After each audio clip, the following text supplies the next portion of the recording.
Everybody. Our next step in Greek history is about the Persian Wars. And a big question about this is what makes a hero? You think about the idea of heroes, okay? And these great people that fight throughout kind of all history and stuff.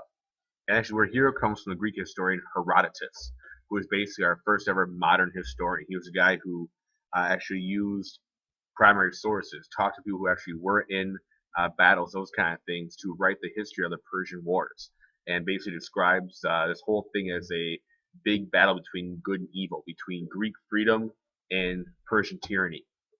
And so Herodotus plays a big role in this idea of the Greek historian. It all starts out because of Athenian expansion. These colonies, you see over here on the edge, on the Ionian Peninsula here, are all about from Athens. And so they expand to Asia Minor. Well, eventually they revolt. They revolt against the Persians who were moving in from the east. And so, being that they're Athenian colonies, they ask Athens for help. Athens sends their triremes, these boats over here that they use to help, fight against the Persian navy. Well, Darius, the king of Persia, wants revenge against Athens for helping out this revolt. Not cool, he says, that you help these people out. So he's punish these Athenians for trying to fight against the Persians. His big plan is to send a huge army to Greece via ship. They land at a place called Marathon where they fight the Athenians. And it's called the Battle of Marathon because of that. We're talking about this more in class, so you kind of know that they send their people here. In the end, though, the Greeks win. It's the biggest thing. Now, the Greeks win this battle. We'll talk about more the Battle of Marathon itself in class, so you we'll fill some of the stuff in there later on. But if you're the Athenians, you win this big battle. What are you going to do? Okay, you got to figure out what to do after this. So you got to know that right away these guys are coming back for you. And so one thing to do is make a pact with Sparta. Sparta refused to help them the first time in this whole war, in this conflict. But now you got to try to find a way to make things better. So they find a way to prepare the city of Athens. You have this guy Themistocles here, who's in the helmet, and the big question is how do you fix the issue? He has to figure out the best way to do this. The way he did it was by building ships. He builds these huge navy with triremes to try and stop the Persians coming back. He has a little quote here that says, "He who commands the sea commands everything." Kind of talk more about this later on in class as well. We have a little video we're watching this here too. Now, the second Persian invasion came out this way.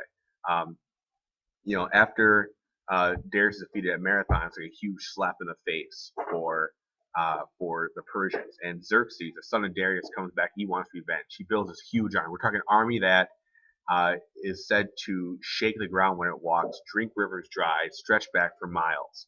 Armies of soldiers, slaves, all that kind of stuff. If you've seen 300, this is the army they talk about. And he comes and demands tribute. He says, basically, you're going to pay us stuff or we're going to take you over. And Athens and all the other city-states say, sure, whatever, fine. Athens and Sparta are the only ones not to give in. So he says, fine, we're going to come take you over. Instead of sending his army by ship, because last time it didn't work out so well for him, he decides to build a bridge across the Hellespont, basically a bridge across a little gap between Mediterranean Sea and Black Sea to get his whole army across there. It's a huge, huge floating bridge. One of the huge marvel of history, actually. Now, there's something called the Oracle, and it's a prophet at a place called Delphi where priestesses would answer questions. And kings would go there, leaders would go there to try to figure out what's going to happen. The Spartan king Leonidas goes to the Oracle and asks, so what should I do? What should we do with this whole thing? Do we pay this ransom? Do we fight? What do we do? And the Oracle's question comes back is either Sparta's king will fall or Sparta will fall. Very cryptic, right? So the idea is what do you do here? What do you decide to, fight? Do you wait? What kind of thing do you do here? So a big question is that of this whole issue of the Persian War is were there 300 people? So Leonidas, Greek king, goes with 300 bodyguards, if you will. These are all very, very experienced soldiers who had fought through many, many battles. Okay, we know the Spartans are pretty hardcore guys, and they're gonna go and try and stop the Persians. Now, other city-states probably sent people as well, other hoplites. There are probably 7,000 soldiers in all of your take fighting against the Persians, but the place they're gonna fight is at a place called Thermopylae. It's this little gap right here in the picture. They call it the Hot Gates, is what they call it. The idea is that you have this little gap here where you're trying to bottle up this big, huge Persian army and stop them. So you're going to allow them to use that phalanx warfare to stop, to do the combat to stop the Persians. If you fear, it doesn't matter how big your army is. The only place you can get through is right here. That's the place you're going to stop them. And that's why they decided to pick that place to fight. So what did it really look like? Well, obviously, you kind of think of movie 300 here. You have your oiled up ripped men here wearing capes and shields, that kind of stuff. They didn't look like that, guys. It really does not look like this. It would look like this here. Head to toe bronze armor, big long spears, big shields to fight against this big army. For as far as we know, the story as Herodotus tells us that the battle lasted 4 days long. There were so many arrows in the sky they could not see the sun actually, and these big shields you got to hold them up and you kind of stop them. According to Herodotus, Xerxes sent these an army called the Immortals. It was 10,000 troops, the biggest army ever. They're called immortal because, well, they kept coming and they never stopped, and so that was kind of part of it. That's why they're called immortal. It's like when one guy fell, another person took his place. The story is that there was a guy named Ephialtes who was a Greek who was promised riches by Xerxes. He promised women and money, all that kind of stuff, and he betrays the Greeks. He tells Xerxes about this other path, this little goat path, if you will, around Thermopylae. The army goes that way.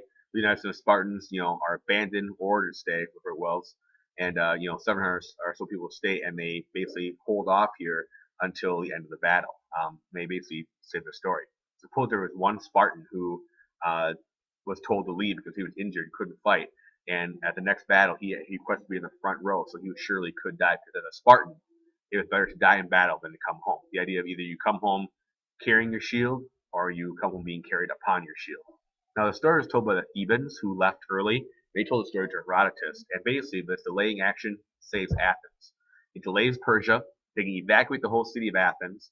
The Persians get to Athens, but they find it empty, so they burn the place to the ground, and it allows the Athenians to escape, and they fight a big battle on the seas called the Battle of Salamis, which is a battle that they fought right out here, where they then destroy the Persian navy, and we'll talk about that in class on Monday. Actually, we'll talk about this whole issue. So please watch this for Monday, guys. Short video, and also do the reading in your textbook along with the video as well, to get a good background for when we talk about the Persian Wars on Monday. Thanks a lot, guys. Bye.